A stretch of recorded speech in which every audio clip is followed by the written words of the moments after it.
With his administration underway, Cax is ready for China to begin acting on the world stage. How will things turn out? Find out here on Legendary Tactics.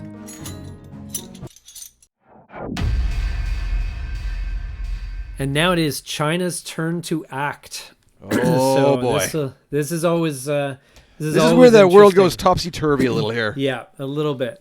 So first of all, we need to see whether the China's posture changes with relationship to us. Now, if you look at China, their relations with us is actually pretty good. We're trading partners currently. Excellent. And yes. In terms of their overall posture, they're in kind of the low-key one position. So they're not being particularly aggressive. So all right, we'll take that. And they don't have currently any tension counters, which is great. So that makes it all right. Cool as a cucumber there in China. I love it. Yeah. Okay, so do we have to roll? Yeah. So basically, because the state of their economy is in recovery, so they're actually in decent state economy wise, and they don't have any tensions, so there's actually nothing that changes on this.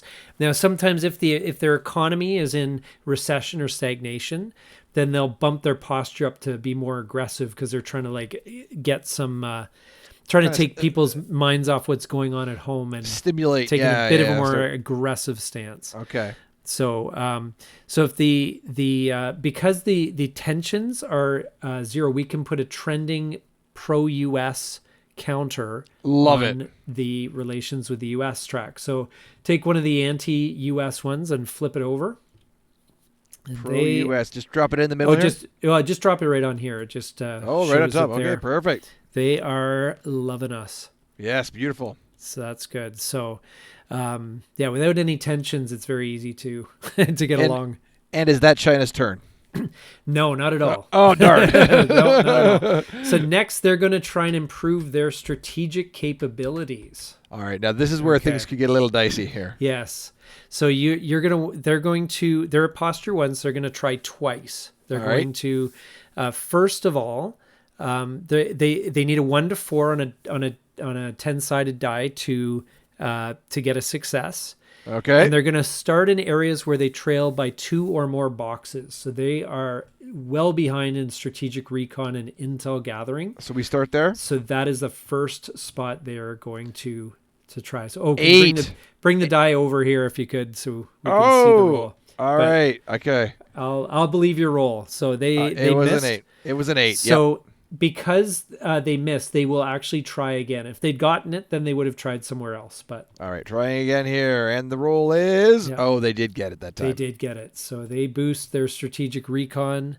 1 spot or 2? 1 spot. Okay. So they're catching up. So that's good. So that's their first action. Yep. Of 3. So that's just they made 2 attempts with to improve their strategic capabilities. Okay. And next is espionage. So if that is so basically, if they are in a terrible relationship with us, they will make 2 espionage attempts. I'm just going over here, but they're actually on good terms with us, so they'll only make 1 espionage attempt. Oh, how lovely of them! They're keeping kind of under control. So roll the dice, and we'll see what they steal. And I'm rolling it right on China here? Yeah, sure. All right, here we go.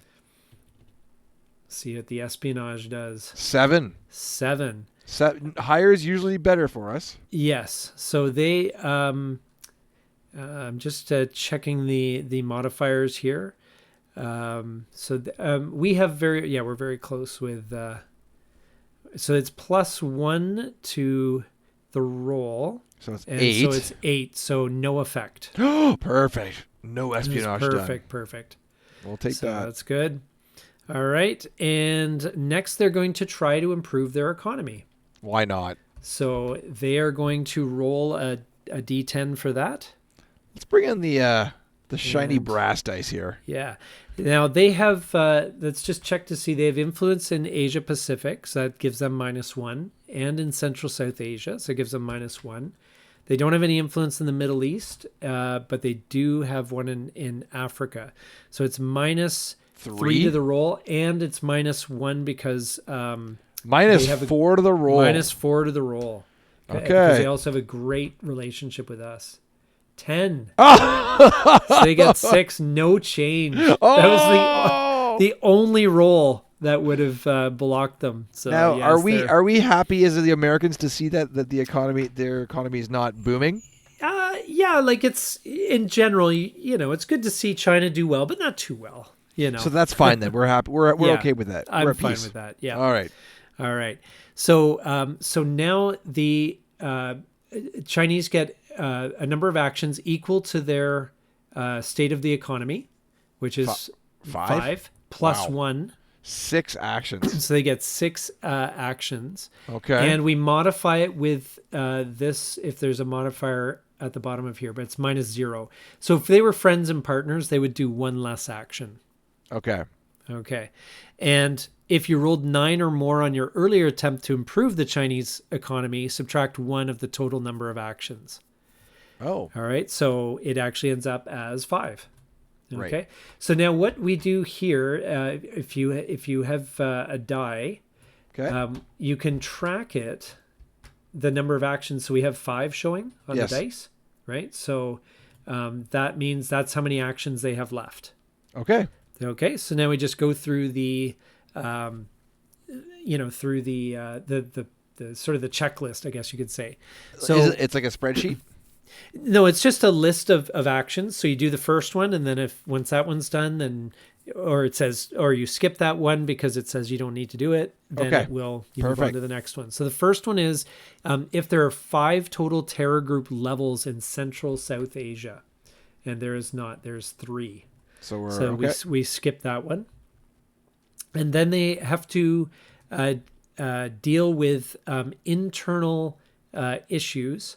And so they roll a d10. So you're going to use your brass. I'll use the brass dice here. Use the brass one. They look pretty nice. That one looks nice. So I'll give her a roll. Yep. And on a 1 to 4.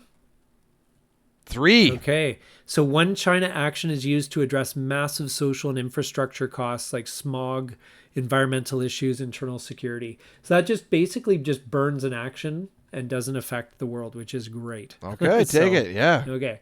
Now, China is not at war and has no sanctions, so we'll skip those. Perfect. So now it will do a cyber attack. Oh, but only 1 because they're at posture 1, so they're just gonna do 1. All right. One quick little cyber ditty here. All right, so let's see who they target. So you roll the d10 to see who they target. All right. And the winner is 10. 10. Interesting. Yes. Okay, so they will target Japan or Republic of Korea.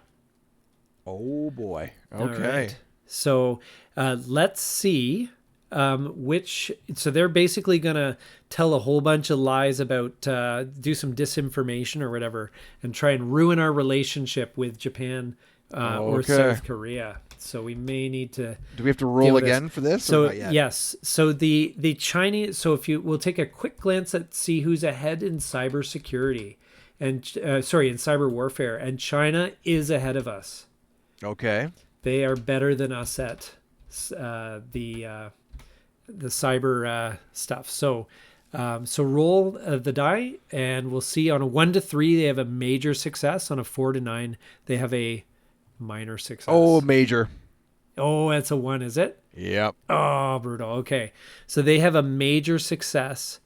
And so that decreases our relationship with both Japan and Republic of Korea by 1 level. Oh, boy. So it means we go from very close and to both of these to just close. That's crummy. Well, why it's crummy is, when allies get to act, it means that they will we only get 1 joint action instead of 2. That's right. Yeah. So it's not a good thing. You want to be very close with your allies if you can. Yes. And 1 China influence goes into the one Chinese influence goes into the Asia and Pacific. Oh, so they are close to getting a base. They need one more, and then they can build a base there, which is not good. Oh boy.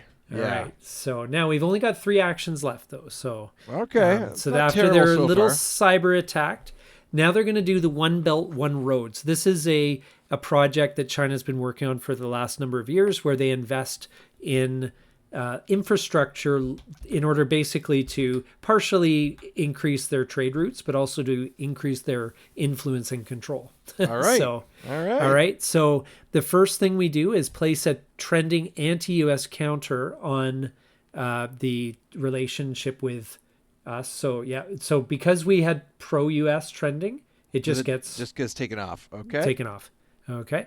So how many of these regions have either 3 influence counters or China base? I don't know if there's any spots which have. No, there's nowhere which has 3. 3. It's just saying that basically, if there is one with modifier, 0 to 2, then they want to boost it to 3 to try and get some bases built. Well, Asia Pacific have 2. Yeah. So what they're going to do is they're going to place one China influence in the 2 Belt and Road regions where China has the fewest influence counters. So Asia Pacific, they have 2. So Central South Asia, they have 1. The Middle East, they have no influence, so they will place one there. Central America, they have none. No, so they place an influence in the Middle East. Okay. So that's from there. There it is. Okay. Yep. And they have one in Africa, so they're going to place the next one in Eastern Europe. Okay. Okay, so that's good. And then, so they're spreading out their what about Central America? It doesn't have any either.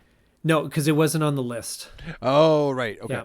So, because basically they're building outward from China. So it'll be a long time before they get to Central America. Right, makes sense. So, yeah. So placed, because of this influence that they're spreading out, place 2 tension counters on China. Okay. All right. There we go. One each on Japan. Oh, it really likes to stick to that. One each in Japan. Yeah. One in Japan, which is here. Oh, there's tension counter. Okay. Okay. One in India. Oh boy. Tension abounds. One in Australia. Oh. Yep. It's everywhere. Everyone's stressed about this. One in Republic of Korea, South Korea. Even the Koreans one in are Gulf upset. States. Oh. Saudi Arabia, and one in Russia. Oh boy. They're just a little bit too pushy. The last thing you want is the Russians getting mad. Yeah, I know. 2 actions left. Oh, okay. So now they're going to expand their influence in a region. So they don't have any regions with 3 or more influence. So make one roll on the first region specified by it. So do they have 0 in Asia Pacific? They have 2. They have 2. Okay. So if they have they have 2 influence and no base there, and 1 in Central South Asia. So so they're gonna attempt to place influence in Asia Pacific again. Okay. So roll D10. Yep. Okay, and the roll is 2. Oh, that's 2. bad. Yeah, that's not good. Yeah. Yeah. So place that on the 3rd influence in Asia Pacific. Another influence. Yeah. Okay. Yeah. So now they're spreading out. They're loving it. They're loving it over there. Okay. So so that's their action there. So that's now they're down to 1 left. Yeah, and we got lucky because sometimes when they get like 8 actions, it goes, oh my gosh, they do so much. So it still seems kind of reasonable. Yeah, because Russia's really annoyed at us, so they're going to take a lot of actions. But anyway, so, all right. So they're going to, so now we got to take a look at the conflict tracks over here. Okay. All right. So they are going to, they're going to try, so they're going to try and improve their strength in various regions. So China, Japan, they are actually are ahead, and with India, how are things looking with China and India? Oh yeah, China's still got the edge there, so they're not worried about that. Pakistan's not at war with India. India and Pakistan are not at a tension level that works, so we end up just skipping that. So, okay. So, if there are 2 Chinese influence counters in Asia Pacific. Oh, there are 2. There are 3. Okay, so this is going to be their last action. There are 3 influence here. So they're going to try and secure the sea lanes. So roll 1 die. And they're going to try and build some, right here? Do some mining or drilling and that sort of thing. No, right here, over here. Okay. Roll it right on Asia And we'll Pacific. see what happens. All right, here we go. Yep. 1. Oh, again, a bad roll. They are going to build or enhance mining, drilling, and military outposts in the South China Sea. This hurts our relationship with them. So now they're trending anti-US. It's amazing how quickly that turns, eh? Yeah. All right. And add a tensions counter in each of China. 1 in China. Okay. 1 in Japan. Oh, jeez. 1 in Australia. And 1 in South Korea. Okay. So add 1 China influence in Asia and Pacific. China influence in Asia. Oh, they're at 4. Yeah, they're at 4. Jeez. That doesn't sound good. No, that's not good. Yeah. Now, if we had a worse relationship with them, we could impose sanctions, but it's not gonna let us do that. Okay. So, now, so it's because we don't impose sanctions as a result of this, reduce U.S. alignment in Asia Pacific by 1 full box. All right. So we drop this down. Yeah, they are annoyed because we don't. We're too cozy with China. Yeah, they're not happy. Yeah, and and place a trending pro-U.S. counter on the China's relationship with the U.S. So here, because it's down, it cancels out. So they're happy with us because they got to do some drilling and stuff in the South China Sea, and we didn't put sanctions in place because we're too friendly with them. We sat idly by and watched it. So Asia and Pacific got mad and very tense, and China was like, "Oh, yeah, we like you guys. Look at those nice Americans just letting us drill. That's beautiful." So we gave him a little wave. Over in Washington. Yeah, and so that is a relatively benign China act. Sometimes these things go absolutely haywire. I'll take that. I'll take that. Yeah, it wasn't too bad. There was some influence that we need to deal with in Asia Pacific, but. We'll carry on. So with that, we move on to any 3 actions that you can take, Cax.